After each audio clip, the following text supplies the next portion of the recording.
இந்த பேர் விஜேந்திரன்.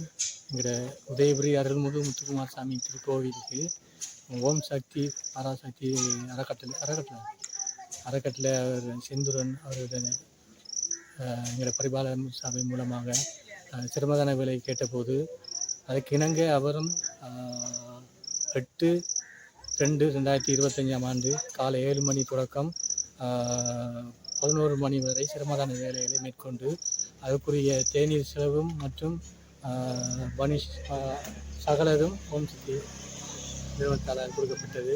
அதையடுத்து எங்கள் கிராம மக்களும் எங்கள் பரிபாலன சபையார் அனைவரும் நன்றி சொல்ல கடமைப்பட்டுள்ளேன். இதில் இந்த அறப்பணியாளர்கள் அதே போல் பிரதேச மக்கள் கலந்து கொண்டிருக்காங்க. இந்த சிரமதானம் மூலம் உங்களுக்கு எவ்வளவு இந்த பணிகள் எவ்வளோ நிறைவடைந்திருக்கு, உங்களுக்கு எவ்வளோ திருப்தி இருக்குது இந்த பணியில்? தற்போதைக்கு நான் முதல் செய்த கூட இந்த பணிகள் எங்களை பொறுத்த வரைக்கும் முழுமையாக நிறைவேறப்பட்டிருக்கு. அதான் நான் இன்று சொல்லலை. ஏன்னா நாங்கள் போட்ட சிரமதானத்துக்கெலாம் இது வரைக்கும் ஆட்கள் வர குறைவு. இந்த முறை சகலரும் கிட்டத்தட்ட ஒரு 30-35 பேர் இதை வந்திருக்காங்க.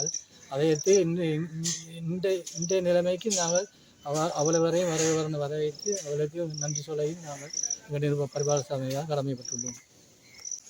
அனைவருக்கும் வணக்கம். ஓம் சக்தி. இன்றைய தினம் அருள்மிகு உதயபுரி அருள்மிகு முத்துக்குமார சுவாமி ஆலயத்திலே இன்றைய தினம் ஒரு பாரியதொரு சிரமதானம் முன்னெடுக்கப்பட்டிருக்கிறது. என்னுடைய ஆதிபராசக்தி அறப்பணி மையத்தின் ஒழுங்கமைப்பிலே இந்த சிரமதான பணி முன்னெடுக்கப்பட்டிருக்கிறது. இந்த பிரதேசம் ஒரு பின்தங்கிய பிரதேசமாக காணப்படுகிறது. இந்த ஆலயம் நீண்ட காலமாக புனரமைப்பு இல்லாமல் காணப்பட்டு தற்போது புனரமைப்பு பணிகள் ஆரம்பிக்கப்பட்ட நிலையில் பாரியதொரு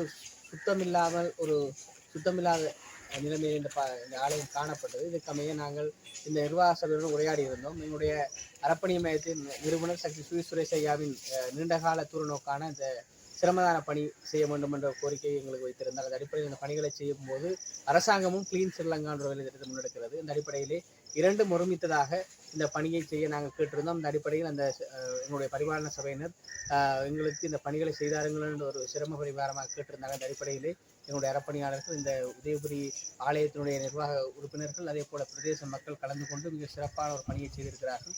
இந்த ஆலயம் பாரியதொரு துப்புரவில்லாமல் காணப்பட்டது. தற்போது ஒரு சிறப்பான ஒரு நிலைமை இந்த ஆலயம் அடைந்திருக்கிறது. அதே நேரம் இந்த நிர்வாகத்தினர் எங்களோடு இந்த இந்த பிரதேசத்திலே கூடிய இந்த ஆலயத்திலே கூடிய இந்த கல்லு மலைகளை துப்புரவு செய்த சொல்லி கேட்டிருக்கிறார்கள். எதிர்காலத்தில் இதற்கான நாங்கள் பணிகளை முன்னெடுக்க இருக்கிறோம். இன்றைய சமாதான பணியை சிறப்பாக செய்து அனைவருக்கும் நன்றி கூறி விடைபெறுகிறோம். நன்றி, வணக்கம்.